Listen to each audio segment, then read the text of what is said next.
antes que nada, agradecer a la Asociación Filosófica de México por hacer posible este 20º Congreso de Filosofía, y agradecer también al doctor Rolando Picos Bobbio por llevar a cabo este simposio sobre didáctica de la filosofía. Ha sido un congreso en estos 3 días bastante interesante, con mucha participación y pues ahora vamos a conducir esta sesión. Tenemos tiempo y bueno, yo creo que va a dar lugar a que podamos dialogar de acuerdo a lo que cada uno de los ponentes presente, ¿no?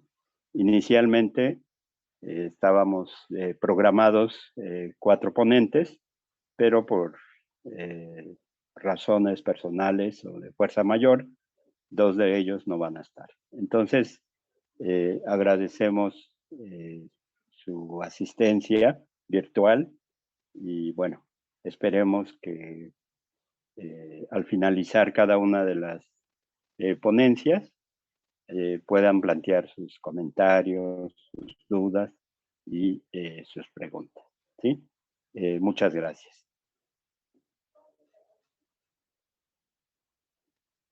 Bueno, de acuerdo al programa y siguiendo el programa, iniciaré con la lectura de mi ponencia y posteriormente la doctora Belén nos leerá la suya y luego pasaremos a los comentarios, las dudas y las preguntas.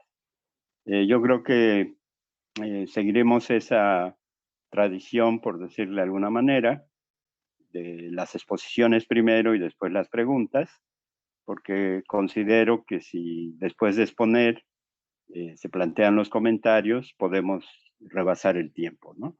Entonces, mejor que se lean los trabajos y después pasamos a las preguntas. Yo creo que eso será mejor, ¿no? Bueno, antes de iniciar esta lectura, quiero hacer del conocimiento de todos que va dirigida esta lectura a 3 grandes profesores, ¿no? Todos ellos doctores, que ya no están, o como dicen, ¿no? Se adelantaron, ¿no? Pero que siguen presentes en la memoria y en el trabajo que como formadores y como conocedores de sus distintas áreas nos enseñaron y nos dejaron un ejemplo de vida. Para comenzar, esta lectura va con mucho cariño, donde sea que se encuentre, para la doctora María del Carmen Rovira Gaspar, que fue una gran investigadora y un ejemplo de vida, ¿no? Y tuve el gusto y la satisfacción de estar cerca de ella en algún momento, ¿no? Por otro lado, al doctor Óscar Correas Vázquez, quien fue mi profesor en la licenciatura y quien me ayudó en este camino de la filosofía griega y que hace muchos años dirigió mi tesis, ¿no? A mi querido maestro, Óscar Correas Vázquez, también con mucho cariño, ¿no? Bueno, y finalmente a un gran maestro, amigo también, Enrique Hughes, que hace un tiempo falleció y a quien también reconozco su ejemplo, su amistad y los conocimientos, sobre todo sobre Heráclito, digamos, y quien de alguna manera representó para mí un un gran ejemplo, ¿no? Con mucho sentimiento y emoción, esta lectura va para ellos, ¿no? Así como a Tere Padilla, qué gusto tenerla como maestra y amiga, a Nicole Oms, ¿no? Y a Juliana González, ¿no? Que también fue discípula, o es discípula, perdón, de Carmen Rovira. Bueno, Rovira, que en paz descanse. Y bueno, todos aquellos amigos que están escuchando, ¿no? Y amigas también. Bueno, paso a la lectura sin más. Y el título se modificó un poquito, ¿no? Dice didáctica y filosofía griega, pero parto de la pregunta. ¿Existe didáctica específica para la enseñanza de la filosofía griega? Si respondemos que no existe, la pregunta se cierra. O sea, respondemos no y ya. No hay nada más que agregar, ¿no? Bueno, alguien diría, bueno, sí tienes que agregar, justificando por qué no, ¿no? Pero ese no es el motivo. Sin embargo, queremos indagar sobre las posibilidades de encontrar un tipo de didáctica específica para la enseñanza de la filosofía griega. Entonces, respondemos, sí existe. Ahora, esa es un poco la idea, ¿no? De que hay una didáctica aplicable a la enseñanza en general, pero el planteamiento es si específicamente existe, ¿no? Entonces, esa es la intención. Continúo. Indagaré sobre la especificidad de la didáctica para la enseñanza de la filosofía griega, pero no puedo responder a la pregunta sin señalar, aunque sea brevemente, en qué consiste la didáctica. Para este propósito, inicialmente tomo dos definiciones. La primera del diccionario y la segunda del libro de Gutiérrez Sáenz, Introducción a la didáctica. Primero, de acuerdo al diccionario, la didáctica es parte de la pedagogía que estudia las técnicas y métodos de enseñanza. Segundo, dada la raíz etimológica de la palabra didáctica, didaskain, que significa enseñar, se entiende que estamos frente a una disciplina que trata de esa actividad propia del profesor, ¿no? Bueno, aquí esa no va a ser la discusión, pero bueno, podríamos plantear esta relación entre pedagogía y didáctica o didáctica y pedagogía, que desde luego están íntimamente relacionadas, ¿no? Bueno, en este segundo orden de ideas, refiriéndonos al autor Gutiérrez Sáenz, el cual considera que la didáctica puede ser definida en su doble dirección, como arte y como ciencia. Veamos, la didáctica es el arte de enseñar la palabra. Arte tiene aquí un significado muy bien delimitado desde la antigüedad. No se refiere necesariamente a la belleza, ni es un objeto material. Arte significa cualidad intelectual práctica, habilidad interna que se manifiesta como una facilidad para producir un determinado tipo de obras. Podemos mencionar varios ejemplos. En nuestro caso, el arte de enseñar.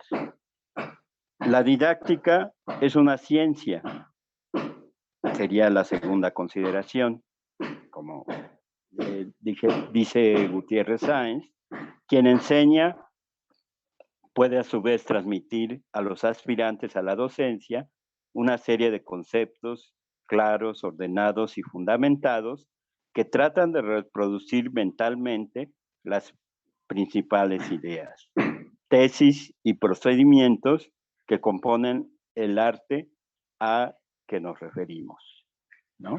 O sea, hay una vinculación en términos de lo que para Gutiérrez Sáenz, y bueno, en general, representa la didáctica, ¿no? Como arte y como ciencia. Esta sistematización fundamentada que orienta el arte de enseñar es lo que se llama la ciencia didáctica, ¿no? Bueno, entonces aquí tenemos una primera aproximación, solamente como una pequeña introducción. Esta doble caracterización de la didáctica nos permite reconocer que el profesor tiene presente que la didáctica es una técnica, ¿no? Es decir, técnica o herramienta de la que dispone para la enseñanza.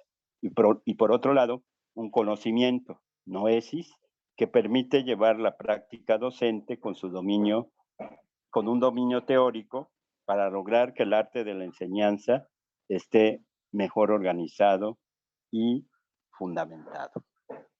Bueno, volvamos ahora sí al tema de la didáctica y la filosofía griega. ¿Cuál es la didáctica específica para la enseñanza de la filosofía griega? ¿Acaso existe una didáctica adecuada para su enseñanza? Yo digo que sí, la cual tiene que ajustarse a nuestro tiempo y a las exigencias de nuestras alumnas y alumnos. Podemos partir de una consideración en el sentido de una didáctica contextual, histórica y situacional para el siglo XX-XXI hacia el futuro. En nuestro tiempo contamos con gran cantidad de material para la enseñanza y también con herramientas tecnológicas. Sin embargo, no olvidemos que debe haber un profundo saber por parte del profesor para transmitir adecuadamente los contenidos y un buen entrenamiento para el uso de la tecnología, conjuntamente con la motivación suficiente hacia los estudiantes. Lo anterior nos lleva a una conclusión parcial. El fenómeno educativo responde a una conjunción de factores que siempre hay que tener en cuenta para que el proceso de enseñanza-aprendizaje llegue a buen puerto, ¿no? Con esto último, quisiera referirme precisamente a esta consideración de los congresos virtuales, digamos, ¿no? Yo creo que en esta circunstancia podemos valorar lo que representa el recinto, ¿no? Podríamos decir el aula o los auditorios de las universidades que nos permiten concentrarnos totalmente en nuestro trabajo, ¿no? ¿A qué me refiero? A que, bueno, en casa podemos estar muy cómodos, pero hay circunstancias a veces que nos rebasan, ¿no? No sé, puede haber mucho ruido, los vecinos están en una fiesta, en fin, ¿no? O sea, hay muchos aspectos, ¿no? Por eso digo que el aula es un lugar privilegiado, los auditorios, donde puedan desarrollarse este tipo de reuniones, pues yo creo que eso es muy importante, ¿sí? Y por otro lado también, irónicamente, yo digo, es un contrasentido, que ahora que participo en una mesa de didáctica de la filosofía, me reduzco a lo que mis profesores me enseñaron o yo mismo aprendí en cuanto a las herramientas de las que dispongo en este momento, ¿no? Que son bastante limitadas en el sentido de tradicionalmente leer un texto y ustedes me escuchan, ¿no? En la mañana yo vi exposiciones donde hicieron bastante uso de la tecnología, donde pasaron cuadros y demás. Y bueno, eso podría ser parte de la discusión, ¿no? O sea, ¿en qué medida las herramientas y todos estos dispositivos actuales logran que efectivamente la enseñanza, ya sea de la lógica, de la ética, o en este caso de la historia de la filosofía, y en específico de la filosofía griega, por sí mismas, esas herramientas hacen de la enseñanza algo mucho más significativo para la vida de los estudiantes. ¿no? Pero bueno, eso sería parte de la discusión. Continúo. En la transmisión de los conocimientos, siempre hay que tomar en cuenta a quienes va dirigida nuestra enseñanza. En el caso de la enseñanza de la filosofía griega, a jóvenes que aspiran a ser filósofas y filósofos. Y por lo tanto, nuestro compromiso es mayúsculo. Ellas y ellos serán los que tomen la estafeta de la filosofía del porvenir, de lo que viene. Insisto, nuestra responsabilidad y compromiso tiene que ser al 100%, considerando que son jóvenes que recién inician su formación filosófica. Tenemos que enamorarlos de nuestro curso y de la filosofía toda, lo que implica reconocer que trabajamos con personas que aspiran, desean y sienten que la filosofía será su profesión. Esto nos lleva a tomar en cuenta lo emotivo, lo cognoscitivo, así como lo axiológico y valorativo. ¿Sí? Aquí podríamos decir, bueno, si a mí me encargan la clase de filosofía griega, filosofía antigua, yo les transmito todos los conocimientos que tengo a la mano, ¿no? Y lo hago como ahorita, ¿no? Llevo un texto, comento y demás, ¿no? Entonces, cuando mucho, puedo utilizar el pizarrón, ¿no? Y hasta ahí. Pero en realidad, eso no es, digamos, lo adecuado, podríamos pensar, o no es suficiente, ¿no? ¿Por qué? Porque hay que tomar en cuenta lo emotivo, lo cognitivo y también la parte de la vida de los estudiantes que tienen que ver con lo axiológico y lo valorativo. Considero que la relación profesor-alumnos, alumnas, profesora-alumnos, alumnos, debe partir del respeto mutuo, de un trato cordial, horizontal y de empatía. Como solemos decir, los detalles cuentan, desde el momento en que el profesor o profesora entra al salón de clases. Buenos días, buenas tardes, buenas noches, según el horario, el preámbulo antes de entrar en materia que va de cómo pasaron su fin de semana, durmieron bien en su lugar de residencia, cómo les afecta las lluvias torrenciales, etcétera, etcétera. Esta interrelación previa permite que los alumnos y las alumnas sientan confianza y que el nerviosismo, incluso la incomodidad de las sesiones primeras del curso, se vayan diluyendo poco a poco. En mi experiencia docente en la carrera de filosofía a nivel licenciatura, impartiendo historia de la filosofía antigua, en este caso específicamente filosofía griega, para los y las estudiantes de nuevo ingreso, la mayoría recién egresados del bachillerato, ya con una formación que orienta sus diversos intereses. ¿Qué hacer? Como dijimos, hay un preámbulo y luego presentar el programa de la materia, los contenidos, la bibliografía, cómo vamos a evaluar y evaluarnos, la metodología de trabajo, lectura, reportes de las mismas, exposiciones, debates, algunas conferencias para reforzar algunos temas vistos en clase, etcétera, etcétera.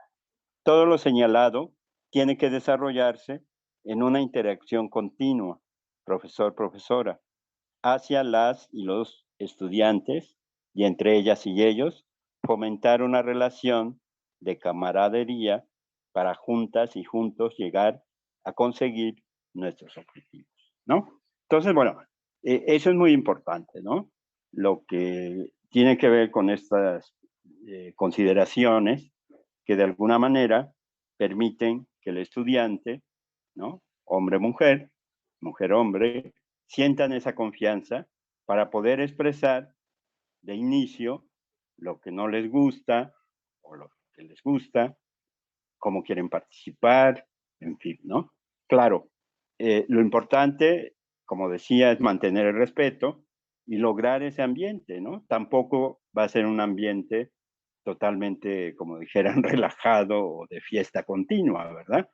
Tal vez de vez en cuando poder convivir con ellos en otro espacio, pero en el momento de la actividad académica, pues hay que tomar esa actividad con seriedad, ¿no? Sin llegar al extremo, desde luego.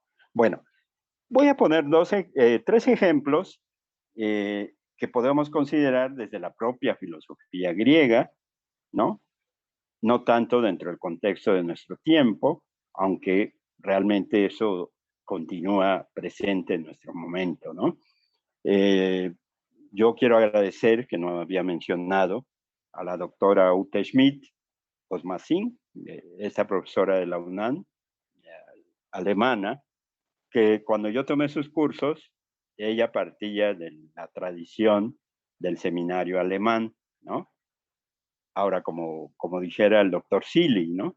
El seminario alemán consiste en llegar con el texto, ¿no? De acuerdo al diálogo. Recuerdo que leímos el Menón y la República, abrir el libro, sentarse, comenzar la lectura de cada párrafo, los párrafos que fueran, y entonces ir comentando y aprendiendo, digamos, ¿no? Claro, la doctora Ute Schmidt tenía un dominio del griego, de tal manera que ella podía incluso hacer referencia a lo que estaba escrito en español, al griego, digamos, ¿no? Ella tradujo varios diálogos de Platón y también la física de Aristóteles, ¿no? Sacó una versión bilingüe en esta clásica biblioteca de escritores griegos y romanos, ¿no? Entonces, bueno, eso yo creo que es importante, pero los ejemplos tienen que ver con los maestros, ¿no? De esa época. En este apartado tomaremos como ejemplo para la didáctica de la filosofía griega a Sócrates, Platón y Aristóteles, con el fin de reconocer que estos tres filósofos se ocuparon por encontrar una forma, un método de transmitir sus conocimientos. A. Sócrates y la mayéutica. Cito un fragmento del Teeteto, diálogo de Platón, considerado por los que saben el método que empleó Sócrates para su enseñanza, ¿no? Bueno, que era muy didáctico en ese sentido, ¿no? Una cita, Sócrates, a partir del Teteto. ¿Sufres los dolores del parto, Teteto? ¿Por qué no eres estéril y llevas el fruto dentro de ti? Responde Teteto, no sé, Sócrates, te estoy diciendo la experiencia que he tenido. Contesta Sócrates, no me hagas reír. ¿Es que no has oído que soy hijo de una excelente y vigorosa partera llamada Fenarete? Sí, eso ya te lo he oído. Fenareta, perdón. ¿Y no has oído también que practico el mismo arte? No, en absoluto. Sócrates. Pues bien, te aseguro que es así, pero no lo vayas a revelar a otras personas, porque a ellos, amigo mío, se les pasa por alto que poseo este arte. Como no lo saben, no dicen esto de mí, sino que soy absurdo y dejo a los hombres perplejos. O no lo hayas, o no lo has oído decir. Ahora no olviden ustedes que cuando Aristóteles en la metafísica se refiere al principio del saber, habla precisamente del taumazo, ¿no? Taumazo, y que tiene que ver con esta idea de la maravilla y la admiración que causa perplejidad, ¿no? Entonces, el hecho de la perplejidad, lograr esa perplejidad, permite iniciar la búsqueda, ¿no? Lo que sería la búsqueda del saber. Continúo. Teteto, sí que lo he oído. Sócrates, ¿quieres que te diga la causa de ello?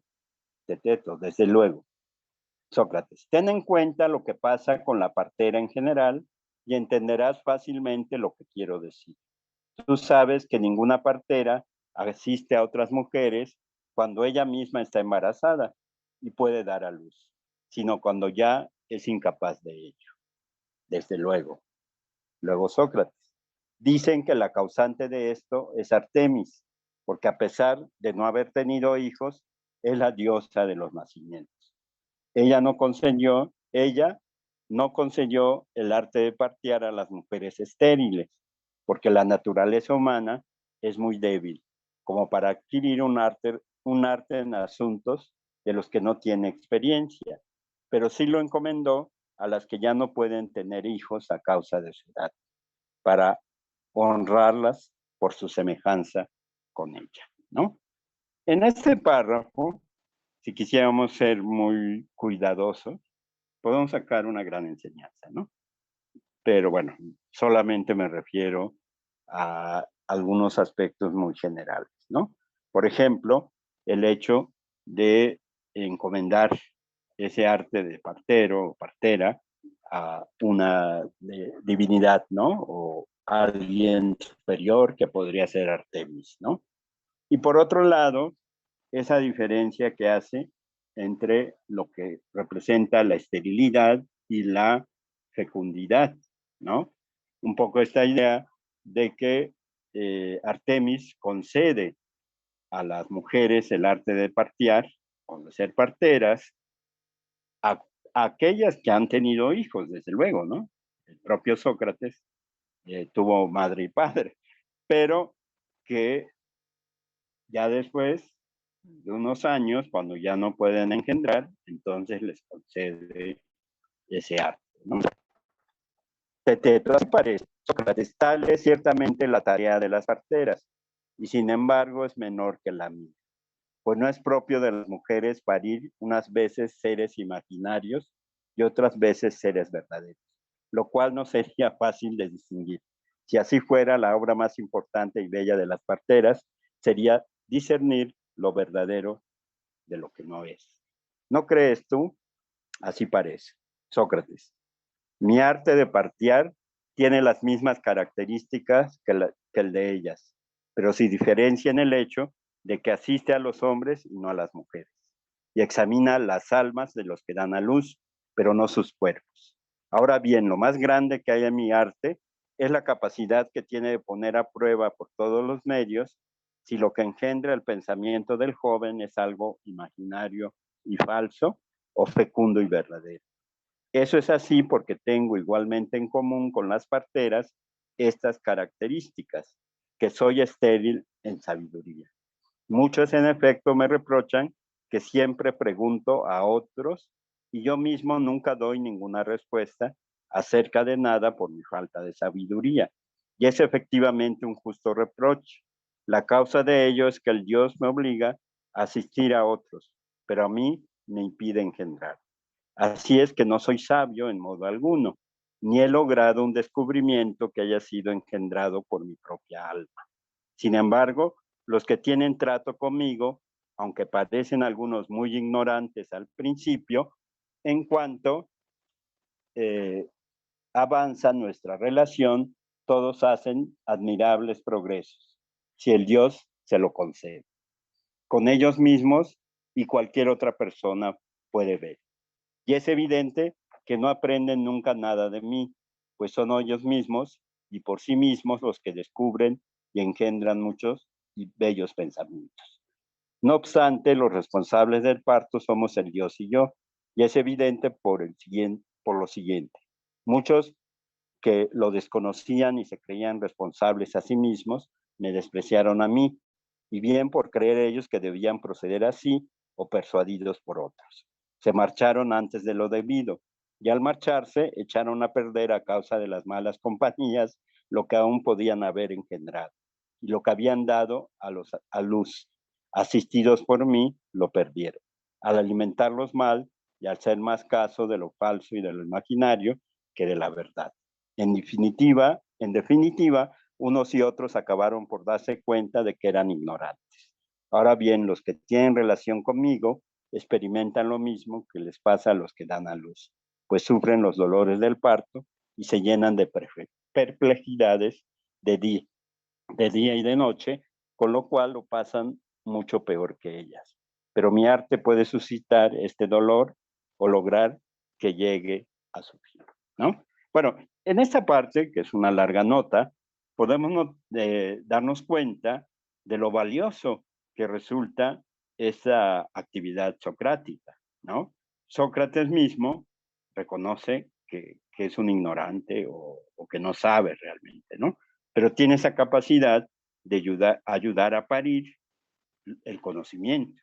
Sin embargo, de manera tal vez un tanto sutil, podemos notar esta diferencia que hace cuando se hace referencia a lo imaginario, ¿no? O lo que parece ser, no es, ¿no? Pero que a él le interesa la búsqueda de la verdad, ¿no? Claro, se dirige a sus antagonistas de ese momento, que serían los sofistas, ¿verdad? Entonces, bueno, esta extensa nota lleva a considerar diversos aspectos de la mayéutica y su carácter didáctico. Como profesor de filosofía griega, puedo destacar que resulta muy eficaz para iniciar a los jóvenes en el filosofar mismo. ¿En qué sentido? Por ejemplo, cuando afirmamos con Sócrates, yo solo sé que no sé nada. Incitación que lleva a la búsqueda y en el que la joven filósofa y el joven filósofo reconocen al profesor como su partero, que los ayudará a parir con dolor sus propias ideas. Imaginemos la perplejidad que provoca a los estudiantes, hombres y mujeres, el visualizar que así como su madre parió a su hermano, él o ella tiene que esforzarse para lograr parir su conocimiento. Y además reconocer que ha vivido en el engaño, porque sus profesores no le enseñaron absolutamente nada. Su anterior formación, entre comillas, académica, siempre fue aparente. Al parecer, un diálogo de ignorantes. Para cerrar este apartado, retomo las palabras de Alegre Gorri, quien afirma, cito, ¿qué implica la mayéutica? Es un método de rigurosidad lógica que hace que se vean los errores de concepciones acríticamente mantenidas. Inicio, por tanto, de toda posibilidad de creación de episteme y que supone un innatismo, tanto de los conceptos como de las posibilidades de la razón de descubrirlos. Fin de cita. Paso a B. Platón y la dialéctica. ¿Cuál resulta ser más eficaz como herramienta didáctica, la mayéutica o la dialéctica? Desafortunadamente no podemos entrevistar a los discípulos de Sócrates y Platón, hacer el trabajo de campo, para que nos digan qué tipo de didáctica fue más eficaz, ¿no? ¿Qué tipo de didáctica fue más eficaz? Sin embargo, el propio Platón, discípulo de Sócrates, resulta históricamente situado, quien nos muestra que la mayéutica tuvo esa eficacia, pero no fue suficiente. Platón elaboró su propia herramienta didáctica, la dialéctica, pero recuperando algunos aspectos de la mayéutica socrática. En primer lugar, el diálogo, la conversación, luego la preocupación moral. Aquellos problemas que a los jóvenes de la Atenas del siglo V y IV antes de nuestra era, o antes de Cristo, le eran más urgentes. También el rigor lógico con el que se iba desarrollando el diálogo y los problemas a discutir como resultado de la conversación. De cierta forma, el conócete a ti mismo como un primer momento para lograr una vida más auténtica, pero sin que Platón haya heredado ese daimon de su maestro Sócrates. Para recordar el daimon socrático, basta con traer a cuenta el banquete, diálogo platónico de madurez, en el que Sócrates permanece un buen rato quieto, escuchando la voz interior, a su daimon, y sus amigos están inquietos esperándolo para el inicio del festejo. Veamos lo que la profesora Teresa Padilla Longoria afirma respecto a la dialéctica. Cito, la filosofía es esencialmente dialéctica. Esta dulce e inevitable sentencia, según la aproximación de Platón, implica dos ideas. Primera, la filosofía es intrínsecamente dialéctica, o en otras palabras, dialéctica y filosofía son términos intercambiables. Segundo, la filosofía, en cuanto a actividad dialéctica, implica un modo específico de llevar a cabo un diálogo. La dialéctica es diálogo, pero una forma específica del diálogo. El diálogo filosófico o conversación filosófica que requiere un método con vista a ser desarrollado apropiadamente. La exploración filosófica de la verdad no es tan solo un asunto que involucra a un sujeto y a un objeto, es un acto dialógico que únicamente llega a ser completado y alcanza su fin cuando un sujeto propone una tesis filosófica racional, objetiva, metódica y sistemáticamente buscada acerca de un objeto a otro sujeto o sujetos, y se le presenta a ellos por su escrutinio o examen riguroso. La filosofía crea y consolida una comunidad de buscadores de la verdad. Fin de cita. Eso me encanta de la doctora Padilla cuando dice buscadores de la verdad. Podemos notar que la doctora Padilla reconoce la relación Sócrates-Platón como continuidad en el proceso enseñanza-aprendizaje e incluso como unidad. Ella misma afirma que cuando Platón está hablando del acto de pensar, implica un diálogo interno. Considero que la única diferencia entre maestro y discípulo radica en que Platón no se consideró un partero de almas. También hay que reconocer que Platón, como un buen discípulo, tiene que encontrar su propio camino. Un hecho muy importante en la vida de nuestro filósofo es la fundación de la academia, lo que exige un cambio de actitud respecto al punto de partida del maestro, puesto que quienes se inscribían a la academia asistían con el ánimo de aprender, y Platón les presentaba un conjunto, entre comillas, de materias a cursar. El diálogo en el que presenta el conjunto de conocimientos, uno de los diálogos, es la República.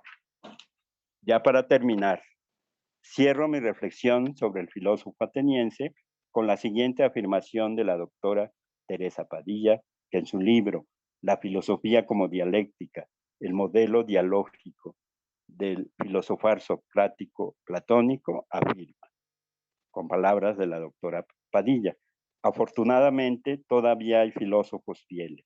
La filosofía todavía puede continuar con su tarea, que inició Tales y llegó a su clímax con el proyecto socrático platónico.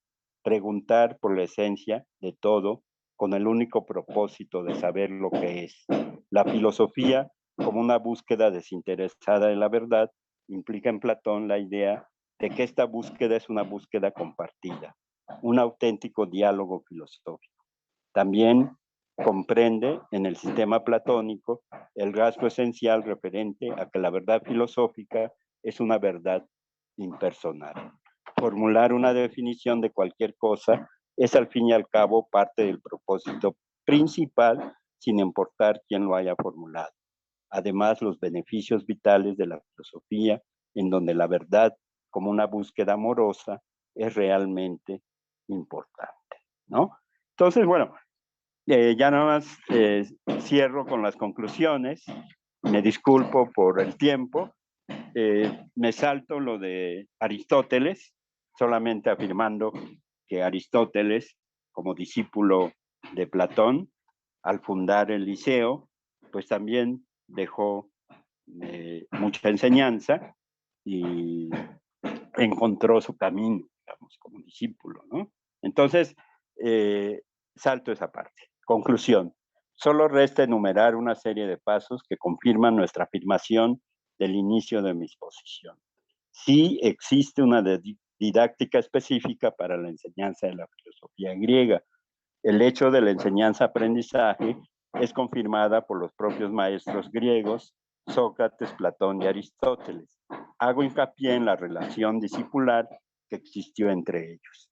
Los pasos que a continuación enumeraré siempre serán provisionales y ojalá se vean enriquecidos por las aportaciones de todos aquellos y aquellas profesores y profesoras que imparten los cursos de filosofía griega, ¿no? Podemos reconocer, como habíais dicho, con los que anteriormente mencioné al inicio, como grandes profesores, y a la propia doctora Teresa Padilla Longoria, como maestra y amiga, ¿no? Bueno, uno, siempre hay que tomar en cuenta a quienes va dirigido nuestro curso. Dos, el curso de filosofía griega es siempre situado dentro de un contexto. Tres, los contenidos a transmitir son muy importantes pero tenemos que ser muy conscientes que esos contenidos tienen que decirles algo significativo a la vida cotidiana del estudiante. El curso de filosofía griega siempre será dialógico. Esto es problematizar los contenidos para que las y los estudiantes se sientan motivadas y motivados y establezcan diálogo entre ellas y ellos, así como con el profesor y profesora, apropiándose de los contenidos y manteniendo una constante reflexión con los problemas filosóficos del presente. 5. Mantener la disposición a ir más allá de los contenidos y con el ejemplo transmitir valores y actitudes. Gracias por su atención y mil disculpas por el tiempo. Ahora pasamos inmediatamente a escuchar a la doctora Belén. Adelante, doctora. Sí, muchas gracias. Nada más quiero presentarme. Me llamo Ana Cecilia Valencia Aguirre y soy profesora investigadora de la Universidad de Guadalajara. También soy miembro de la Asociación Filosófica de México. Muy bien. Bueno, pues precisamente mi intervención se va a situar en una propuesta que hemos trabajado desde mi cuerpo académico. Yo pertenezco al cuerpo académico Adolescentes, Mundo y Vida, y se preguntarán, bueno, ¿qué hace un cuerpo académico de adolescencias en la carrera de filosofía, en la licenciatura en filosofía? Y bueno, tiene mucho que ver precisamente con una cuestión de lo que es la didáctica. Sabemos que muchos de nuestros egresados se van a dedicar a la enseñanza de la filosofía, y una de las cuestiones importantes que hay que reconocer es que la vocación por la filosofía surge precisamente en el bachillerato, cuando nosotros hicimos un diagnóstico preguntándoles por qué motivo habían elegido la carrera de filosofía. Nos dimos cuenta que su narrativa siempre referenciaba a un buen profesor de filosofía.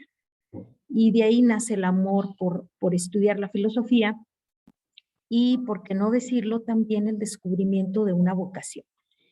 Cuando nosotros pensamos en este modelo, enseñar filosofía a los adolescentes a partir del diálogo, estábamos situándonos precisamente en esto que dijo el doctor Varghese al final, donde retoma unos puntos que, por cierto, tomé nota de la profesora Teresa Padilla, porque coincidimos plenamente en que el carácter de una didáctica tiene que estar situado en el sujeto. El sujeto tiene que ser el centro de la enseñanza, y aquí la pregunta que tenemos que plantearnos es ¿quién es ese sujeto llamado adolescente o infante?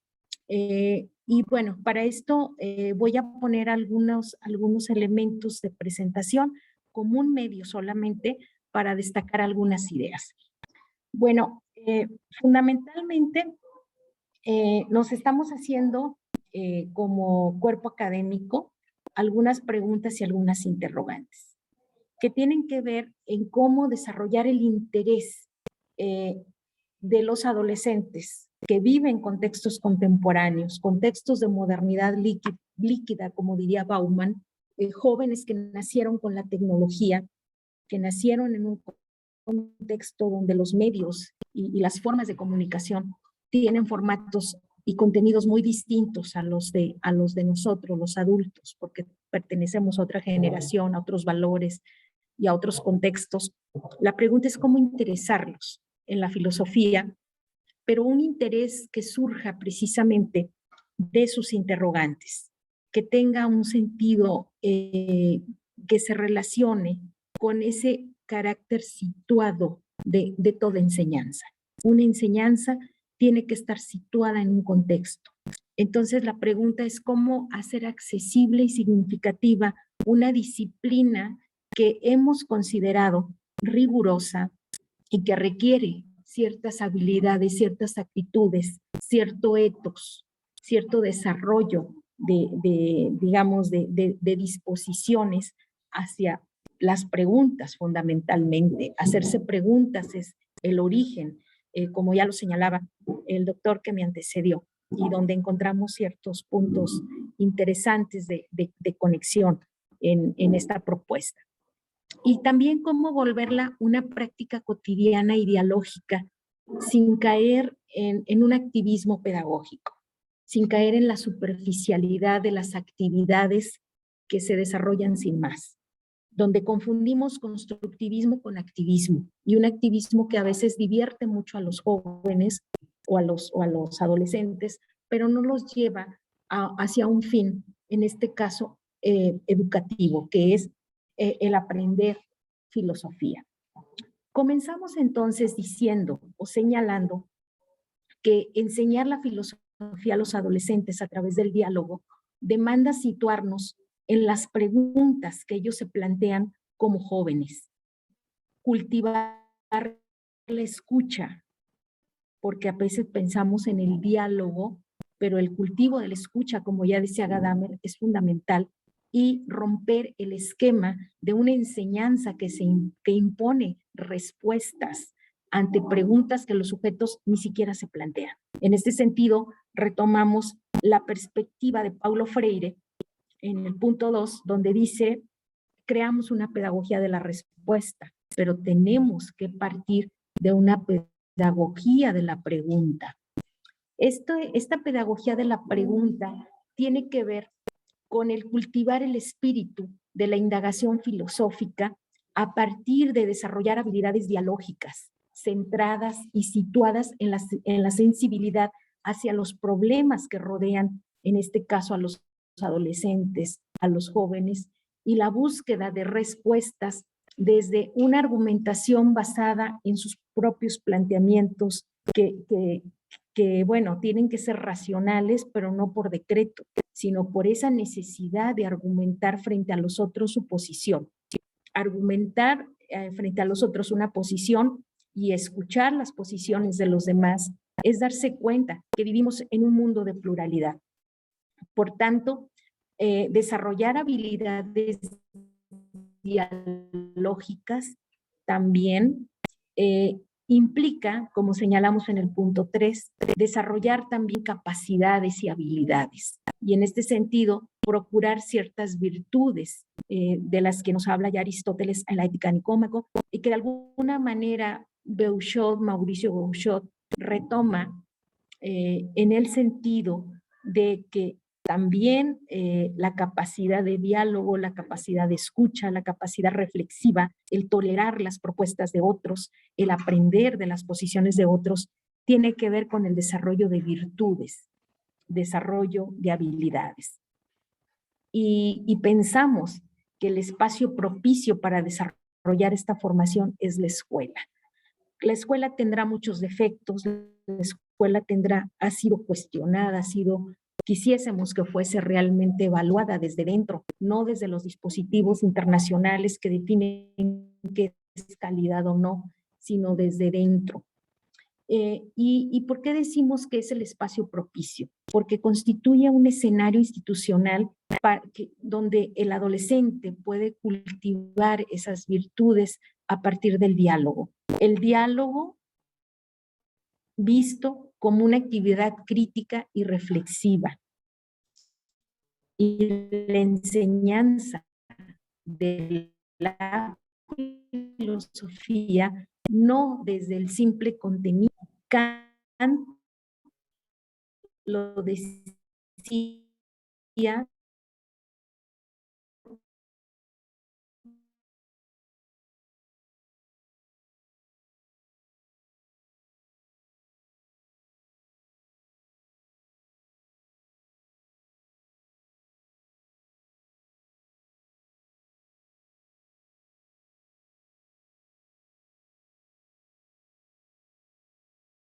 descender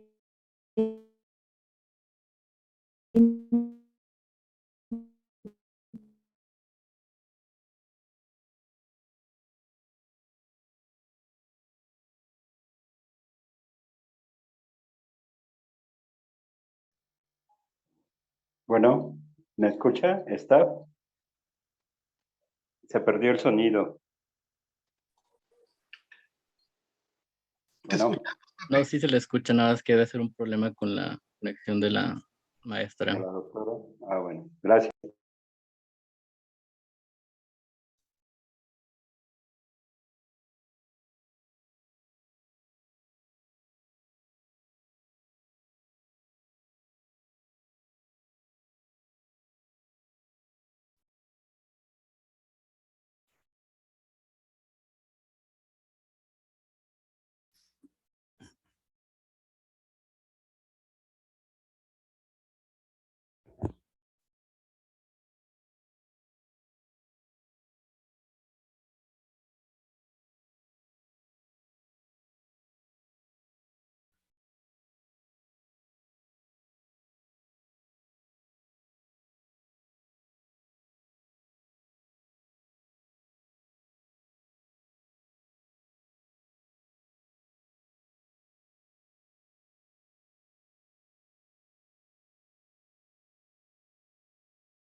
no se ha podido enlazar. Bueno,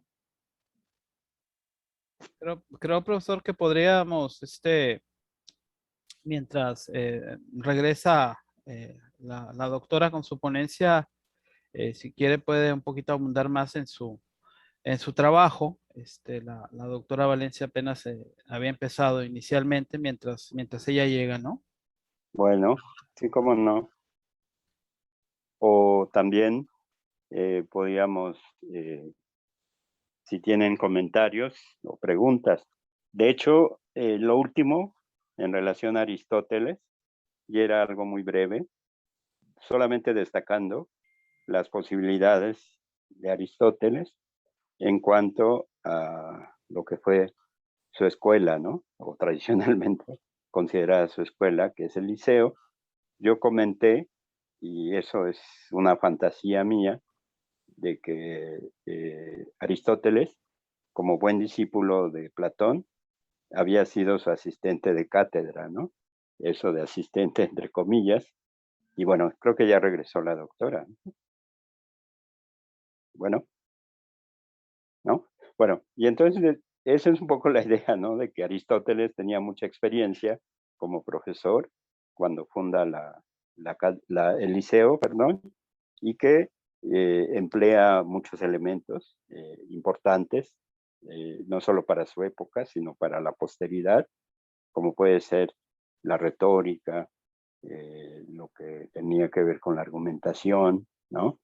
La lógica, en fin, ¿no? Entonces, yo creo que en el caso de Aristóteles, pues tenía muchos elementos como para continuar con la tradición que viene ya desde muy atrás, ¿no? Ya con los presocráticos, los sofistas, Sócrates, Platón y luego Aristóteles, digamos, ¿no? Entonces, bueno, eso era, ¿no? Y por eso me salté esa parte y me fui precisamente a las conclusiones, ¿no? Claro, esta idea la voy reforzando con un comentario de Pierre Hadot, pero ya regresó la doctora. Sí, doctora, adelante. Se Una perdió la disculpa, señal. Sí, sí, una disculpa, está muy mal mi internet, como ya tuvimos que regresar aquí en Jalisco a las aulas, tenemos un problema aquí institucional, pero lo voy a leer para irme más rápido.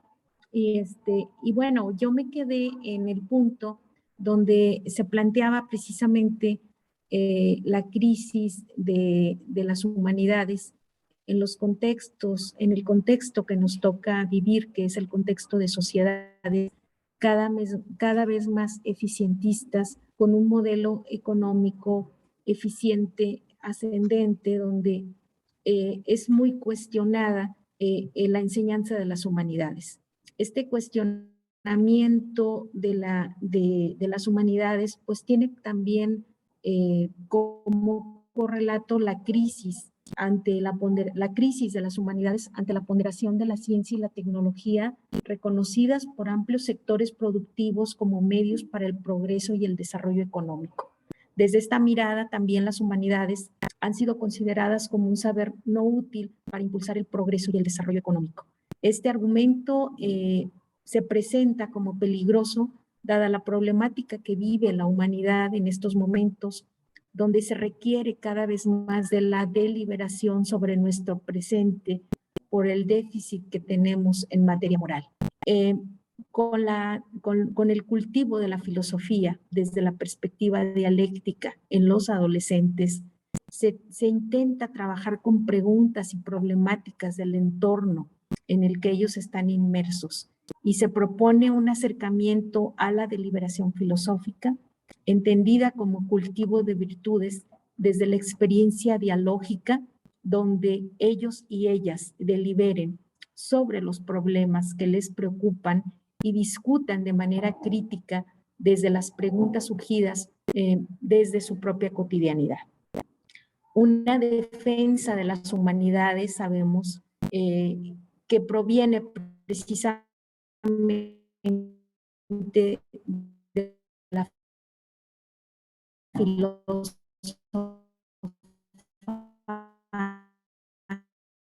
norteamericana Martha Nussbaum, para quienes defienden las en un momento en que las naciones deben eliminar todo lo que no tenga utilidad para ser competitivas en el mercado global. Desde la antigüedad, Aristóteles ya señalaba la relación necesaria entre utilidad, ofeleia, y el bien ágaton, y dio que el concepto de utilidad se entreteje con el bien, dado que es algo que prolonga la vida material del hombre y le sirve para crear polis. Por tanto, tiene que estar de algún. No podemos entonces ver la utilidad aislada del bien, porque esta unidad, según esta girita, es una condición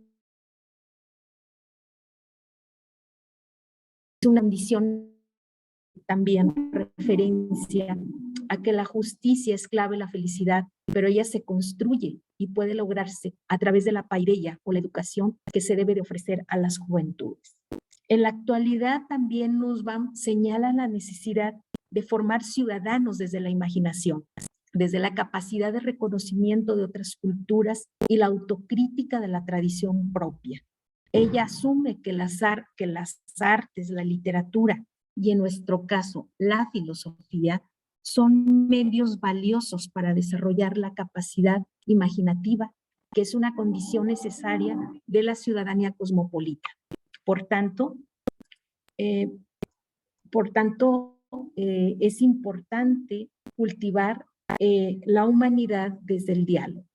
Los conocimientos no solo deben situarse en una racionalidad instrumental, y en este sentido también la Escuela de Frankfurt, fundamentalmente con Horkheimer, Marcuse y Adorno, consideran que esta razón instrumental deviene en el empobrecimiento de lo humano al convertirlo en un instrumento, en un ser unidimensional que asume los problemas como asuntos técnicos.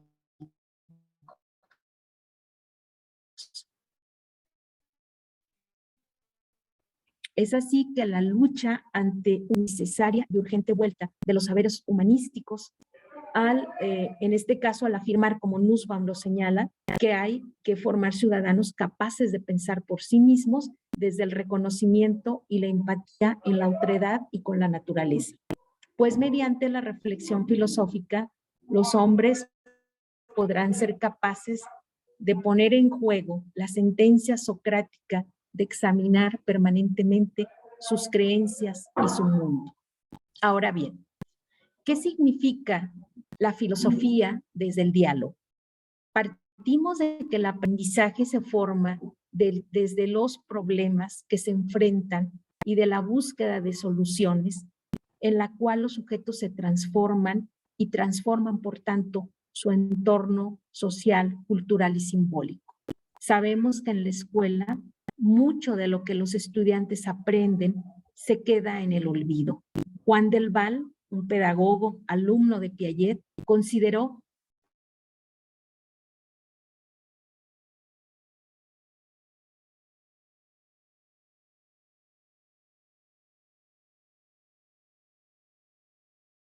enseñanza de la filosofía vista como una asignatura abstracta no se queda atrás.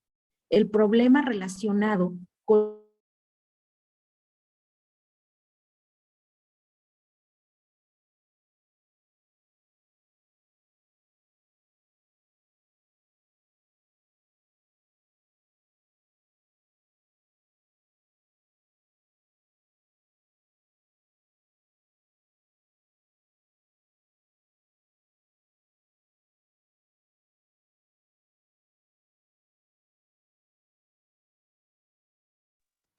Bueno.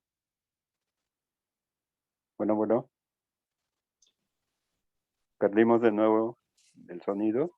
Sí, ya se perdió. Oye, Pepe, no sé si quieres mientras que te hagamos preguntas o algo a ti para aprovechar. Sí, claro, no sé. que sí, Tere, qué gusto escucharte. Sí, se puede, pues sobre todo para aprovechar. Claro, sí, adelante. ¿Se puede? Sí, Entonces. Sí. Bueno, perfecto. Y yo sí tenía una pregunta tanto para ti como para la doctora Belén, pero después, cuando ella reingrese. ¿Qué Claro. importancia, es decir, ven ustedes, porque ambos han hablado del sentido del diálogo, de la base dialógica de la filosofía, pero cómo recuperar lo que el propio Platón vio como peligro para, es decir, como para que se hiciera caso omiso de cuáles son las condiciones para una buena conversación filosófica, porque ahora tenemos como una fiebre por, es decir, las mismas condiciones de la pandemia lo han hecho, una fiebre por hablar y poca disposición para escuchar, y cómo en muchas ocasiones hemos perdido esa capacidad reflexiva, esa capacidad de escucha, e incluso esa capacidad de tolerancia, de respeto, y que digamos es fundamental para que pues el diálogo se pueda llevar a cabo en buenas condiciones. Y de hecho como Platón, pues, por eso hace una crítica tan fuerte pues a la sofística o a aquellos que pues lo único que les importaba era la erística o disputar por disputar, pero no buscar la verdad. Y cómo pasa también en ocasiones que una clase pues puede como, pues perdón por mi expresión, pero acabar degenerando en pues en un pleito o en una discusión vacía. Entonces, ¿cómo ves tú ahí qué propuesta nos dan Sócrates y Platón al respecto y la misma filosofía griega? Gracias. Bueno, sí. Gracias, Tere, por tu pregunta. Y aprovecho para hacer referencia a tu texto, ¿no? Ese texto sobre Platón, el cual cité en el escrito, ¿no? Entonces, considero, como tú misma dijiste, ¿no? Actualmente, y con esta situación, pues resulta que estar en la casa, cuando muchos consideraban que el hogar es el lugar donde uno, después del trabajo, en este caso de dar clases, regresa y vive un estado de tranquilidad, incluso con la familia, ¿no? Claro. Pero resulta que ahora uno está en su casa siempre. Y entonces, de pronto, terminan las actividades y uno se encuentra en el mismo espacio, ¿no? Entonces, para empezar, como decía al principio, el aula, ¿no? Lo que representa la escuela, ¿no? Como un espacio casi sagrado, donde efectivamente uno entra a la escuela, a la facultad, y sabe que hay un espacio donde uno puede trabajar, ¿no? Y teniendo las condiciones adecuadas.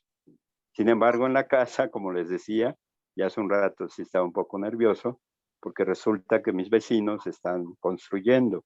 Entonces estaban haciendo un ruido tremendo, ¿no? Entonces no sabía si detenerme, si salir y decirles que por favor ya no hicieran tanto ruido, en fin. Eso me distrajo, ¿no? Pero si hubiera estado en el auditorio o allá en la facultad con ustedes, seguramente eso no sucedería. ¿Por qué? Porque hay las condiciones para poder desarrollar el trabajo académico e intelectual, ¿no? Entonces yo creo que eso es importante en relación a las condiciones, ¿no? Ahora, como tú bien señalas, yo creo que por eso hacía referencia a Aristóteles, ¿no? Esa parte que ya no le leí, pero que tenía mucho que ver con esta idea de cuando él funda su escuela, digamos, ¿no? Sale de la academia, se ausenta de Atenas, pero regresa y funda el liceo. Y yo les decía, bueno, en el caso de Aristóteles, pues él ya tiene mucha experiencia, ¿no? Había trabajado antes con Platón, ¿no? Y que seguramente esa cercanía con Platón le ayudó bastante, ¿no? 20 años cerca de Platón, aparte de que Platón lo consideraba la inteligencia de la clase, ¿no? Que seguramente Aristóteles no le gustaba mucho, yo creo que le llaman a la inteligencia de la clase, ¿no? Porque todos los compañeros, como actualmente sucede, seguramente no les agradaba de que Platón tuviera preferencia por la inteligencia de la clase, ¿no? Pero bueno, eso es lo de menos. Lo importante es cómo Aristóteles continúa con la tradición y no solo continúa con las enseñanzas de Platón, ¿no? sino logra tal asimilación que, como comúnmente se dice, logra cosas nuevas, ¿no? Supera de alguna forma al maestro, ¿no? Que yo considero que a los grandes maestros nunca se les supera, ¿no? Uno puede aprender de ellos, ¿no? Y continuar con esa posibilidad de seguir su ejemplo, ¿no? Por eso recordaba a un amigo común, ¿no? Que es Enrique Hughes, Claro. y yo de Enrique aprendí bastante, ¿no? A ver, Esa, ahí yo me permito interrumpirte porque si ustedes están destacando el aspecto dialógico, para Platón, la esencia de la filosofía es el diálogo en vivo. En cambio, claro. para Aristóteles no, porque Aristóteles considera que el verdadero trabajo científico y filosófico debe llevarse a cabo de manera solitaria, porque dice que una otra persona puede ser que te haga caer mucho más en errores o que puedes tener como un intercambio de ignorancias. Hasta es duro cuando lo dice.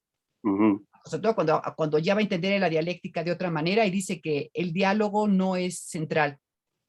Y yo pienso que ahí sí hay un cambio muy importante porque para Platón sí es fundamental ese hecho, que el diálogo y sí, sobre todo el examen dialógico, la puesta a prueba de las ideas de manera conjunta, sí es como una clave para hacer filosofía y una clave para la enseñanza. Entonces ahí me gustaría saber también qué piensas por ahí tú, Pepe, de favor. Sí, sí, cómo no, Tere.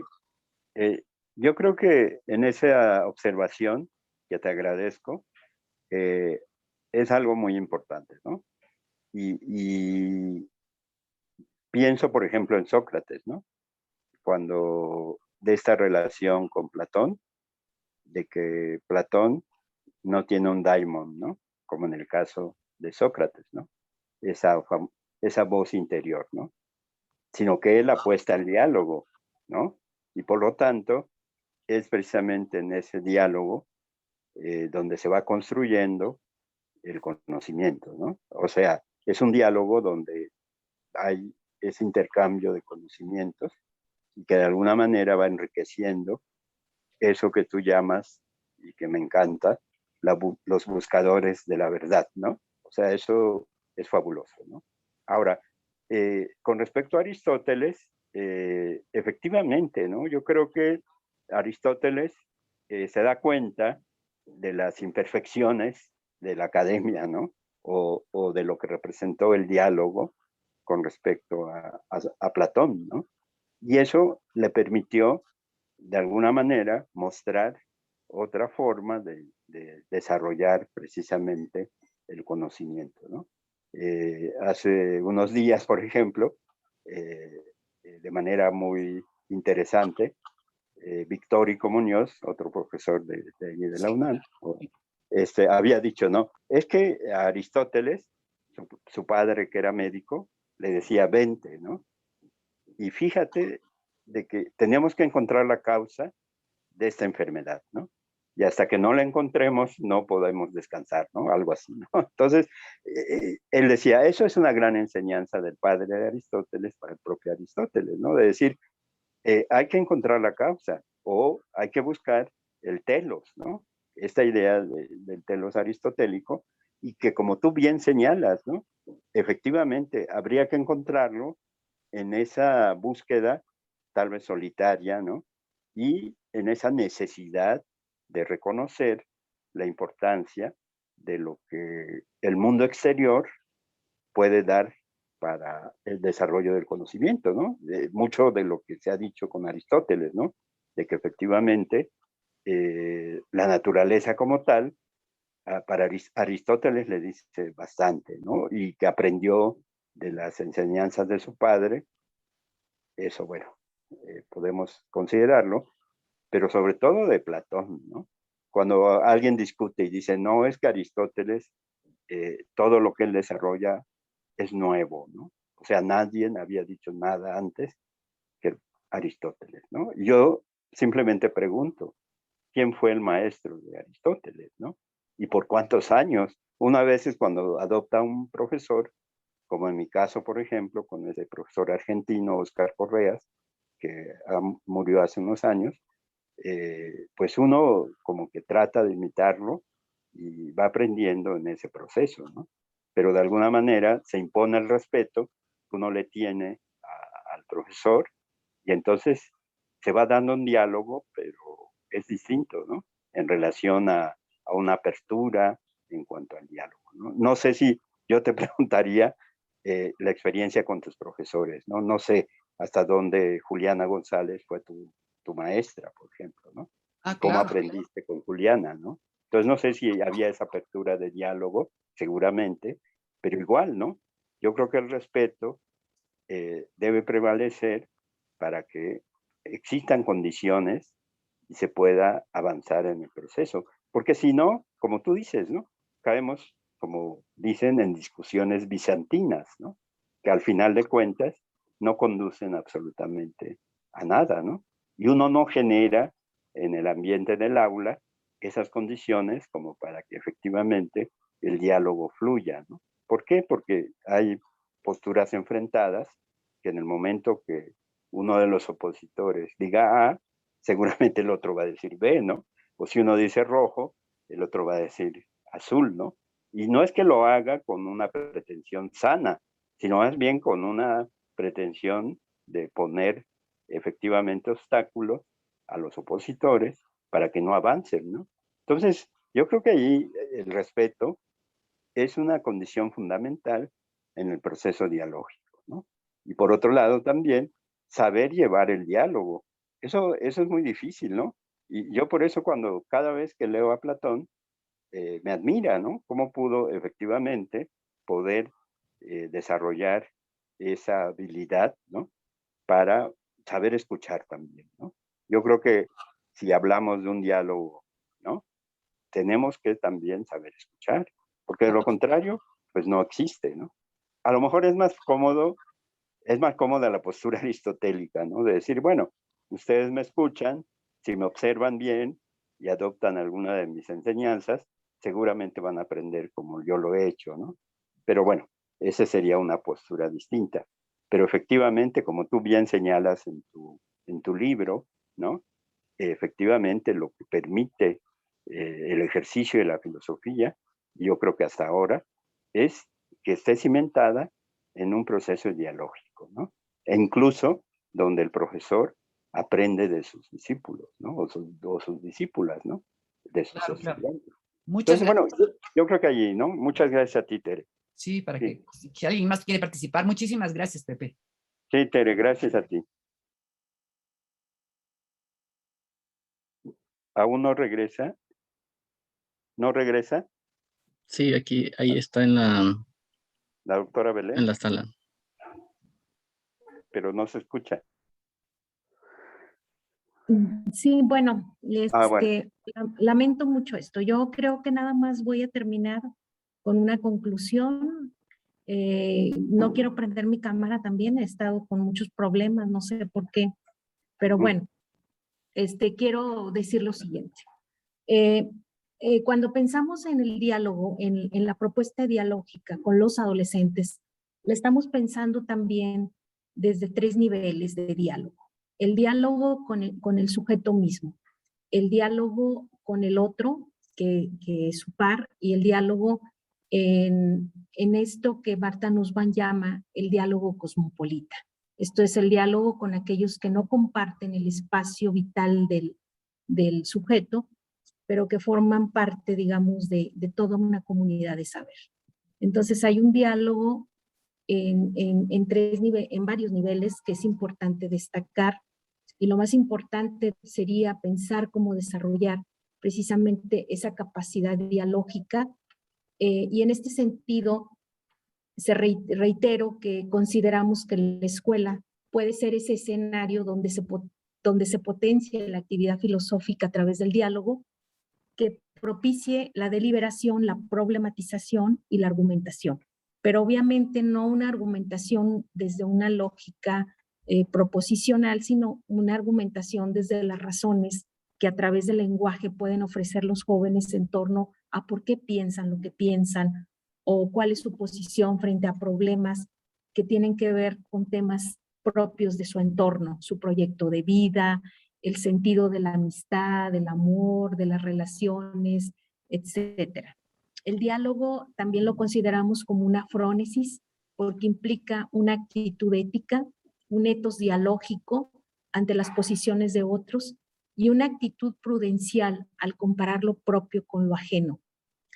Pensamos que el territorio para que se dé la actitud dialógica es precisamente la pluralidad, el espacio de una polis en el sentido de la diversidad, donde hay diferencias y donde no se intenta que el diálogo nos lleve al acuerdo, sino también a reconocer la pluralidad de posiciones frente al mundo.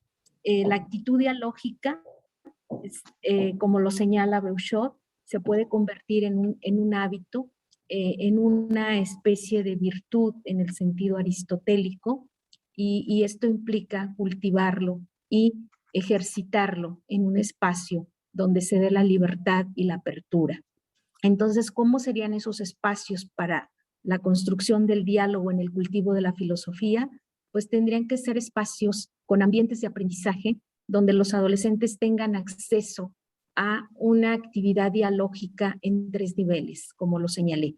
De ellos, frente a sus creencias, su cultura y su realidad social, frente también a los argumentos de sus pares en ese contexto que es el aula escolar.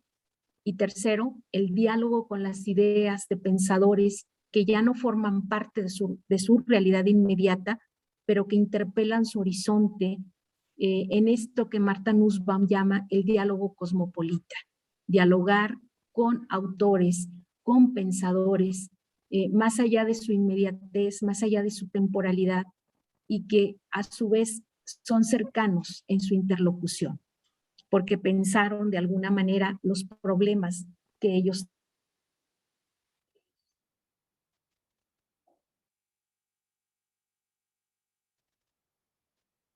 ¿Se detuvo?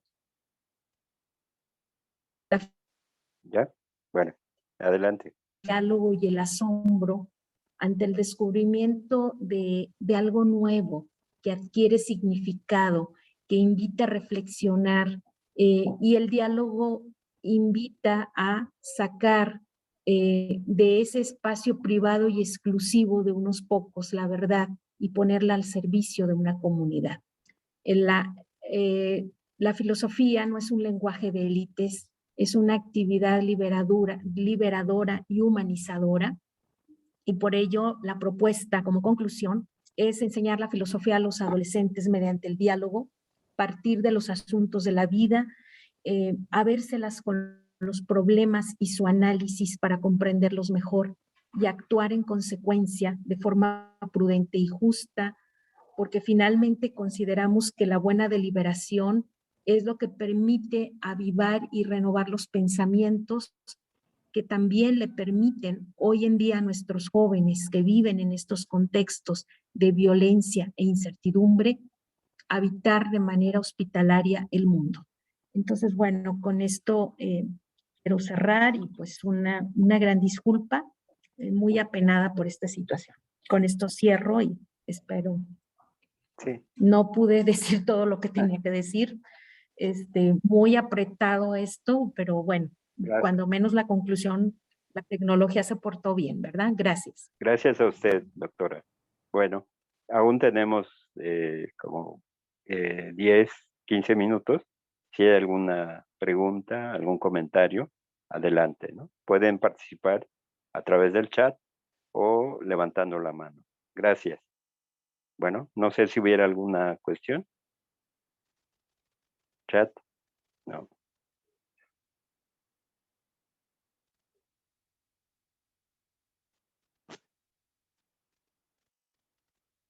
Bueno, ¿no? Bueno, en lo que se anima los escuchas, doctora, yo quisiera plantearle algo muy importante, no sé cómo usted lo vea, ¿no? Cómo en los jóvenes, aparte de esta relación dialógica, se puede desarrollar la crítica. Pero vamos a darle la palabra al doctor David Mariscal. Adelante, David. Buenas tardes. ¿Sí? ¿Se ¿Te escucha? escuchamos? Sí, claro, te Sí. escuchamos. Bueno, yo nada más quiero comentar que me agradaron las dos ponencias y siempre me ha quedado la impresión de que el maestro con su actuar, su forma de dirigirse a los estudiantes, el trato, sobre todo el trato, es como motiva y capta la atención de los jóvenes o de los estudiantes. Durante 25 años le hice la misma pregunta a mis estudiantes en la Universidad Autónoma de Ciudad Juárez. ¿Qué es lo que recuerdas de tus maestros? Ninguno me habló sobre lo que le enseñaron, sino más bien sobre cómo los trató.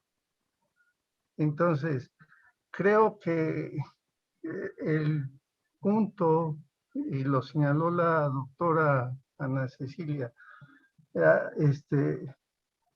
llegan a la filosofía porque les tocó un buen maestro de filosofía, o llegan a las matemáticas porque les tocó un buen maestro de matemáticas. Pero ¿qué significa ser buen maestro?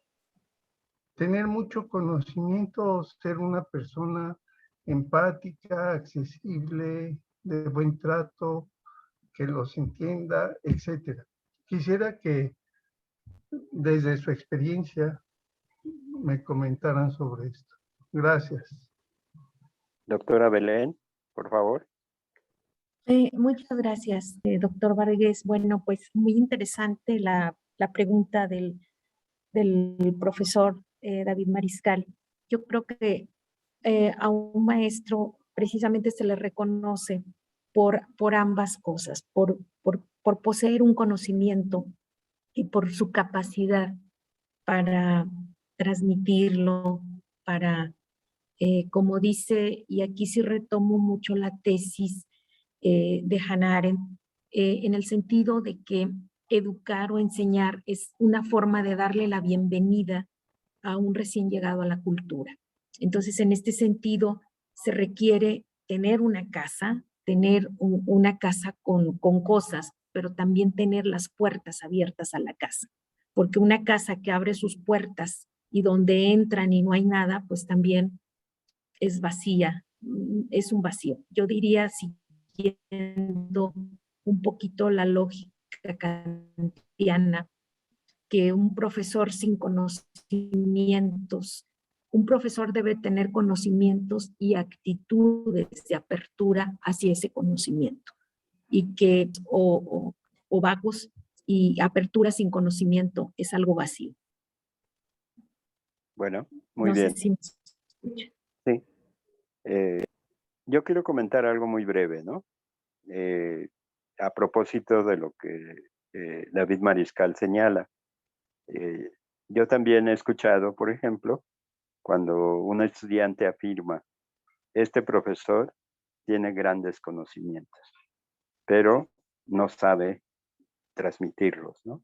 No sabe enseñar, ¿sí? Por lo general, esa afirmación suele darse a nivel, no sé, de ciencias biológicas, naturales, o las llamadas ciencias duras, ¿no? En el caso de las humanidades, no he escuchado mucho sobre eso, ¿no? Pero bueno, como señalaba la doctora Cecilia, ¿no? Ambas cosas, ¿no? O sea, de alguna manera uno tiene que valorar a quien se va a dirigir y tiene que lograr esa comunicación, porque si no, las cosas no fluyen, ¿no? Yo pienso, por ejemplo, en los cursos de filosofía antigua en la UNAM, donde en un momento dado el profesor o la profesora, hablo de mi experiencia con Ute Schmidt, sabe que se está formando gente en el posgrado, ¿no? Maestría, doctorado y demás, y ella considera que quienes llegan no parten de cero, incluso la exigencia de que deben saber griego, ¿no? Que ya deben manejar la lengua griega. Entonces, bueno, eso ya implica efectivamente un alto grado de dificultad, ¿no? Sin embargo, si uno a nivel bachillerato o a nivel licenciatura va a impartir la materia de filosofía antigua o filosofía griega, pues uno tiene que considerar que puede haber alguien que ya llegue con conocimientos del griego, ¿verdad? Pero por lo general la mayoría de los estudiantes recién egresados del bachillerato, pues no tienen ni idea, ¿no? Entonces uno podrá manejar algunas cuestiones o la jerga de los conceptos más importantes en griego, pero no es para que uno se la pase ahí reclamándole a los estudiantes, ¿no? Y diciéndoles son unos ignorantes porque no saben la lengua griega, ¿no? Yo lo que les digo en muchos casos es que a lo mejor no salen sabiendo filosofía, pero sí se vuelven políglotas, ¿no? ¿Por qué? Porque cuando ven, no sé, cursos de medieval, pues tienen que saber latín, ¿no?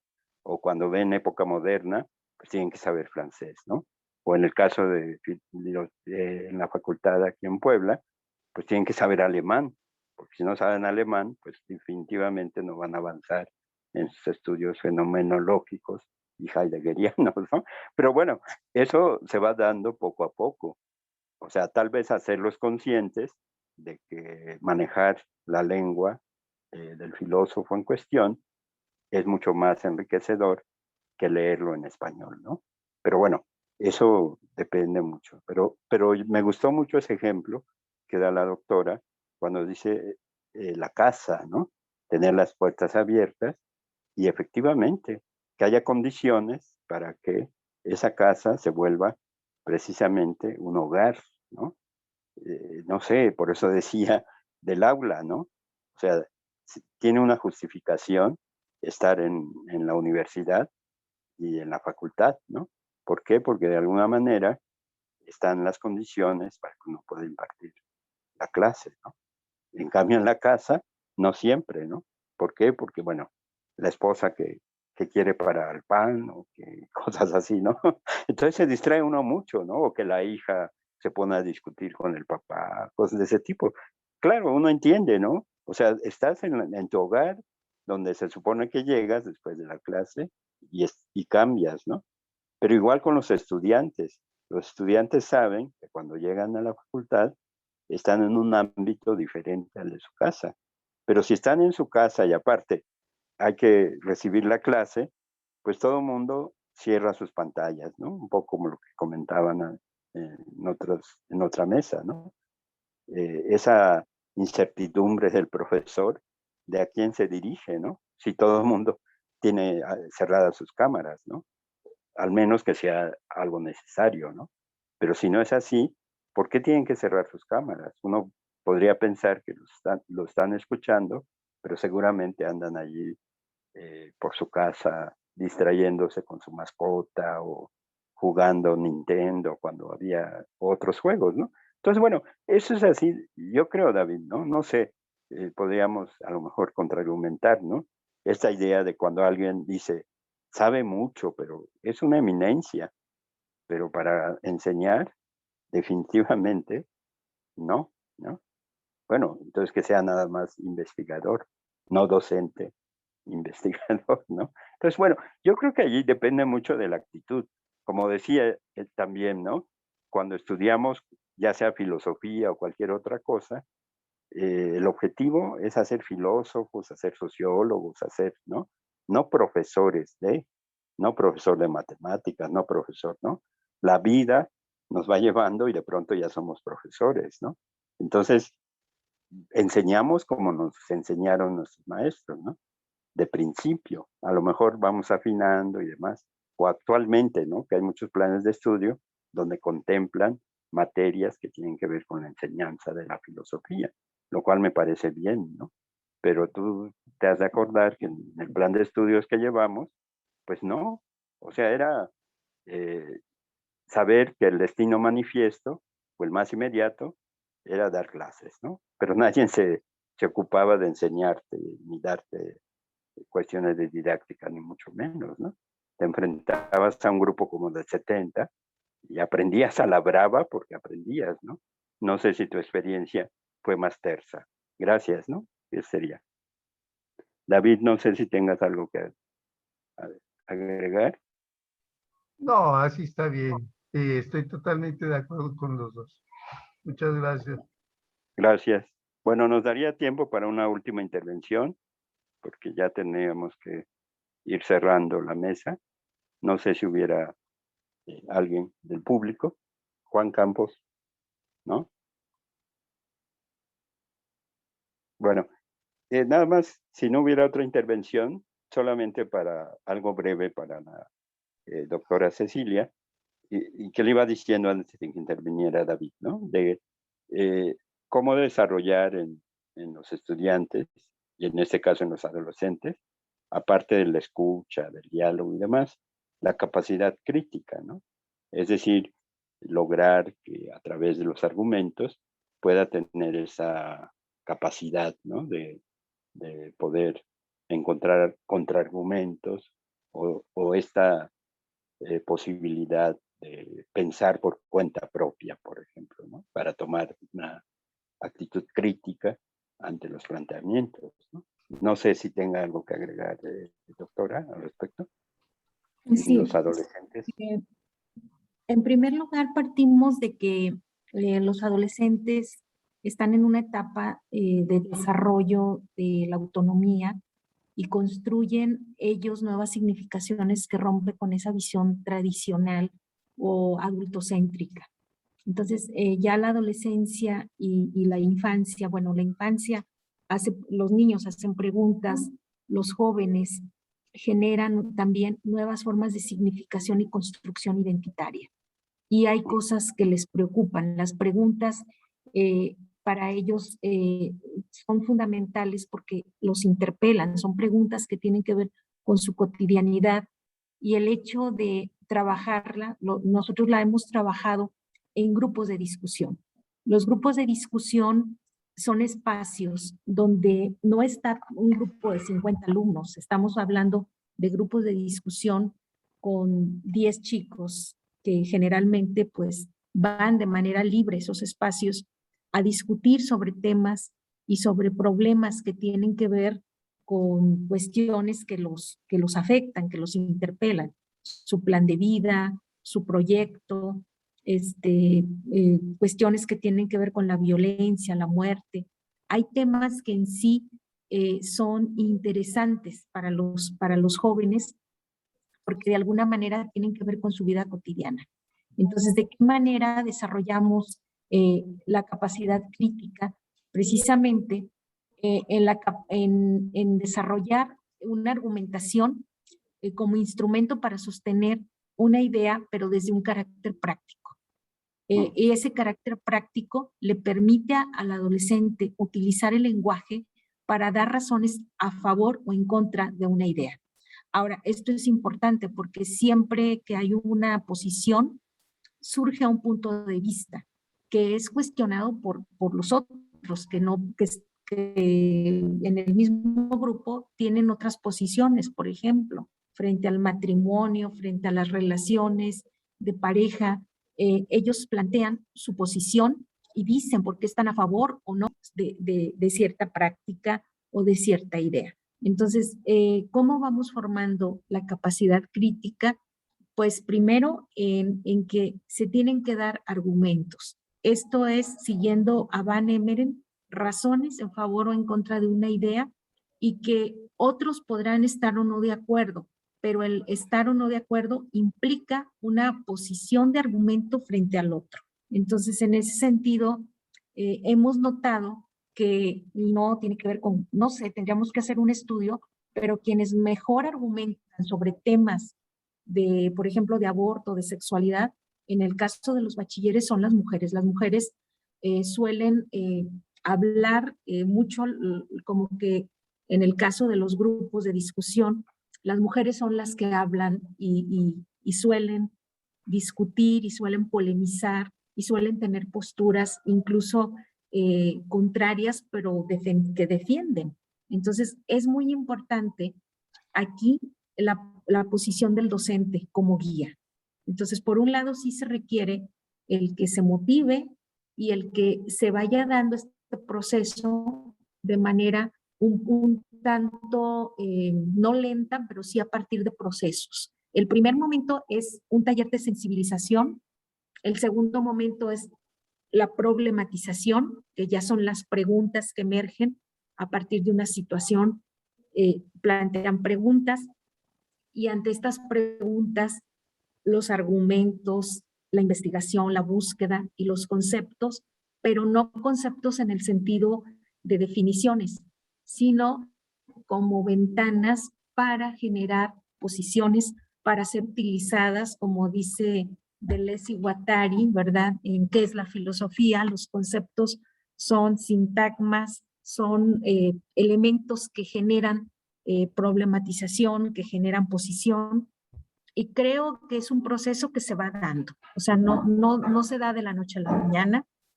Yo me atrevería a decir que es un proceso largo, que es un proceso que puede llevar un año, un mes de sensibilización, otro mes de problematización con argumentos, y las maneras también de argumentar son distintas en los jóvenes, ¿sí? Y lo importante aquí es cómo durante el proceso también, y eso es algo muy importante, de la discusión, los estudiantes van cambiando sus posiciones frente a la posición de los otros, ¿sí? No hay entonces argumentos que defiendan a ultranza, sino que el plantearles preguntas como, a ver, su compañero dice eso, ¿qué opinan? ¿Están de acuerdo? Eso es muy interesante, porque los adolescentes van cambiando sus puntos de vista. Esto es, no parten de un argumento y terminan con ese argumento, sino que van transformando su punto de vista. Y esto lo podemos ver porque transcribimos en esta investigación toda la narrativa que se da en el grupo de discusión y vemos cómo se dan adhesiones, pero también se dan cambios de posición a partir de la escucha de los otros.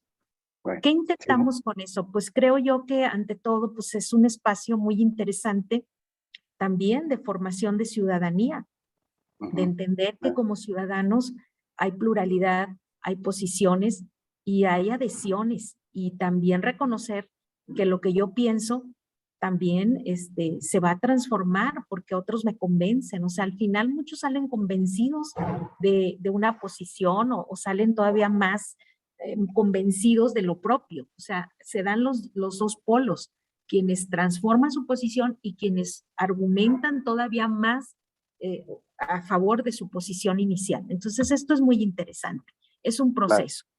Bueno, sí, agradezco su respuesta. Ya estamos por salir, aunque podríamos tener un espacio después. Y pues muchas gracias a todos, a todas, a los organizadores por este trabajo y por permitir este evento, este congreso y estos diálogos. Hasta pronto. Gracias. Muchas gracias. Gracias a todos.